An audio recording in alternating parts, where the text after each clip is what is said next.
Ginagamit namin panligo, ito sabon Barita. Tapos ito mga ka-life, nakikita nyo ba to? Hilod ng ano?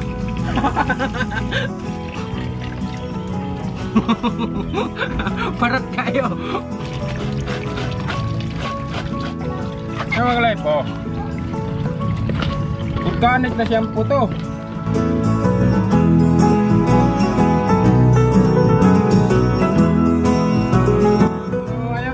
Maliligo tayo ngayon, no? Baka nagtaka kayo bakit nagbibideo tayo. Gusto ko lang ipakita yung mga ginagamit natin dati. Siguro marami magkakarelate nito kasi dati kasi mga ka-life, batang 90s, 80s. Kasi dati yung ginagamit namin panligo, ito sabon Barita. Yung ginagamit din nanay panglaba. Ngayon maliligo tayo.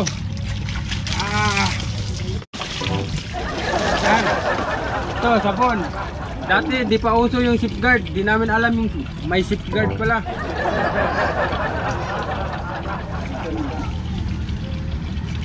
Sabi nila dito, sabon sa kabaw. Sabon sa kabayo. Pero sa totoo, ito talaga yung ginagamit namin. Elementary hanggang high school. Sabon panlaba. Kasi mura lang. Ayan. Sabon Barita.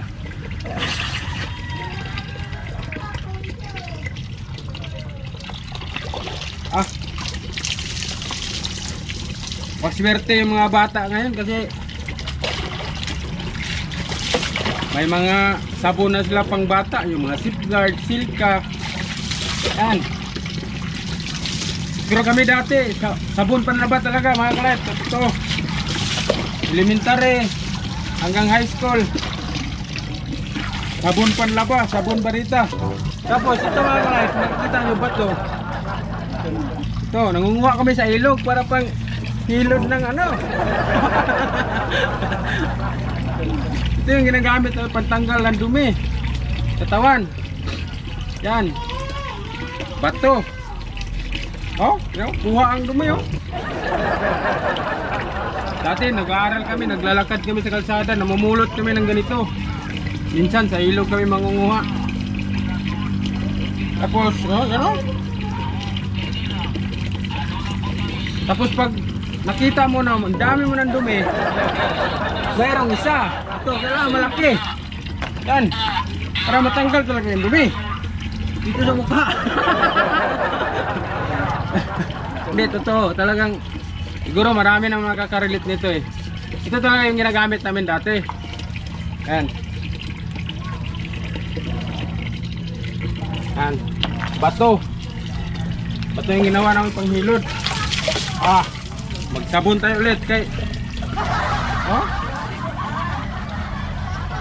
sabon panglaba lang malakas. Sino ba nakarelate dyan? Kaway-kaway. Kung mga nakarelate dyan, mag-comment kayo.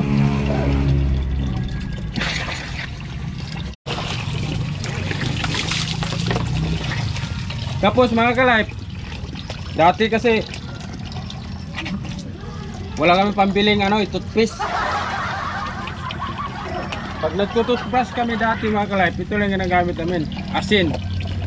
Yan. Sino ba makarelate ito? Yung totoo.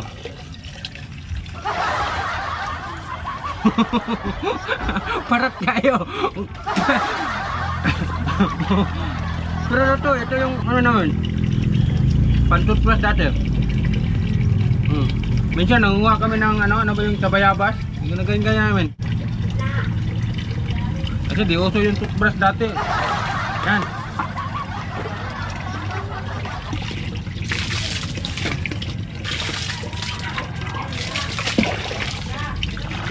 Yung taga bukid lang makarelate nito. Yung taga probinsya, yung walang pambiling toothbrush, toothpaste, walang pambiling sabon na mabango.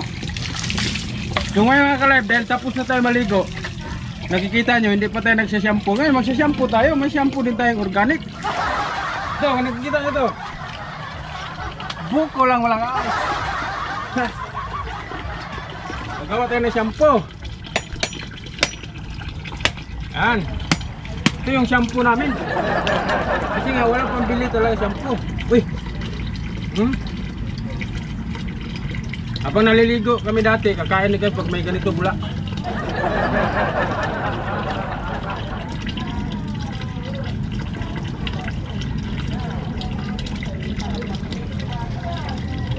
Magawa muna tayo shampoo.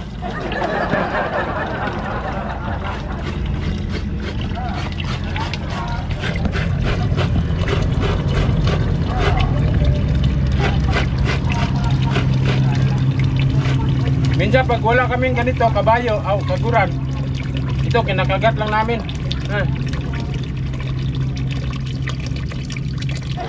Ano yan, may kaguran tayo eh.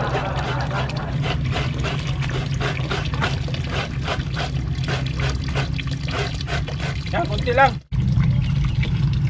Yan, pag ganito mga kalip, lalagyan lang ng tubig kunti. Yan, kunti. Ha? Ito yung shampoo namin dati. Okay. Yan mga kalip, organic na shampoo to. Coco milk. Grabe. Ito yung shampoo namin dati.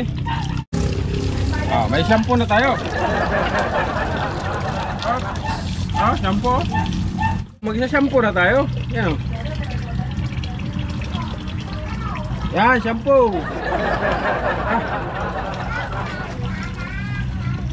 Ang bango eh. Amoy kupras. Pag painitan to, amoy kupras. Pero ano, maganda to siya sa buhok. Kumapal yung buhok mo nito. Tapos itim pa, itim na itim yung buhok mo.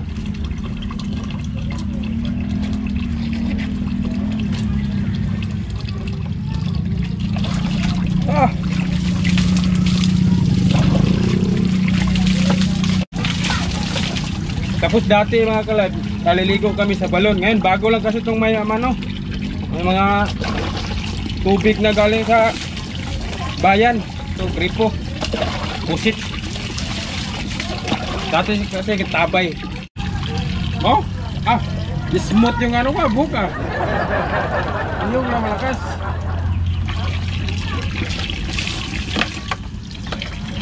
So ayun mga kalit, tapos ako maligo. Sino ba nakarelate yan? Yung mga nakarelate, yung nasubukan din yung mga ganitong sabon, ganitong shampoo, ganitong toothbrush. So ayun mga kalit, tapos na ako maligo. So kaway-kaway sa mga nakarelate dyan. So hanggang dito lang itong video natin kasi tapos na ako maligo. Solved na. Yung buko, smooth na. Bye bye mga kalip. Ingat kayo. Bye bye.